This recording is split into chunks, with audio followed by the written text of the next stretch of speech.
Taktički ranac 30 litara u Woodland boji, marke Brandit, Keln, Nemačka.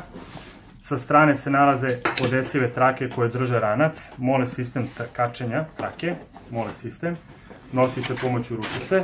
Sa zadnje strane razlikujemo omekšanja leđnog dela, ovdje se nalazi jedan deo, možete staviti na primjer tablet ili nešto slično, također deo koji se napred s prednje strane vezuje oko predela stomaka ili pojasa. Otvaramo prednju, donju pregradu, vadimo kape, fantomke, Smith & Wesson, oružje, prednji gornji džep sa kapom, zimskom, otvaramo i druge pomoćne trake, zatim ulazimo s druge strane sa kopčala, pomoću zipera, prednja pregrada, ovdje pantalone Urban maskirne, unutar se nalaze dva manja džepa mrežasta i jedan veći. Sad ulazimo u najveću pregradu, u srce ranca.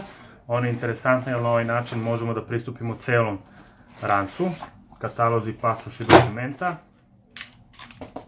Smith & Wesson, prazan naravno, Pentacamo pantalone i vidjet ćete da smo uspjeli da stavimo jedan veći laptop.